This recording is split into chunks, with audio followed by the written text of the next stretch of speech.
अतिवृष्टीचा सुरत भुसावळ रेल्वेला फटका। रेल्वे रुळावर साचलं पाणी। 3 ते 4 तासांपासून रेल्वेची वाहतूक बंद।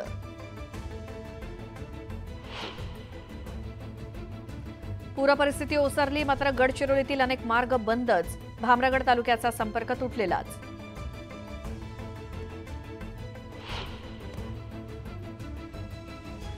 सध्या रोह्यात पूर परिस्थिती नाही। पाणी कमी झाल्यानं कुंडलिका नदीवरील नवीन पुलावरून वाहतूक सुरळीत।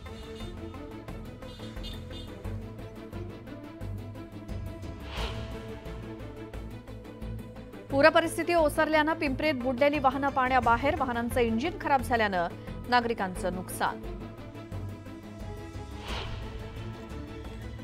सांगलीतील कृष्णा नदीची पाणी पातळी 37 फुटांवर। कृष्णेची इशारा पातळीकडे वाटचाल।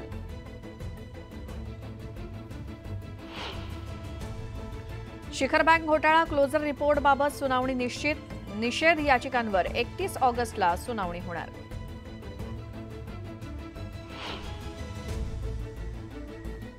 नागपुरात 19 कोटी 7 लाखांचे अंमली पदार्थ नष्ट। सीमाशुल्क विभागाची कारवाई।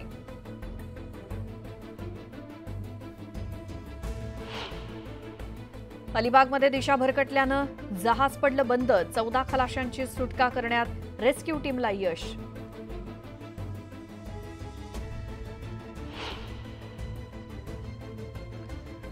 आणि नागपुरात 25व्या कारगिल विजय दिनानिमित्तानं शहीदांना वाहिली श्रद्धांजली। मेंटेनन्स कमांडचे विजयकुमार गर्ग यांना पुष्पचक्र अर्पण।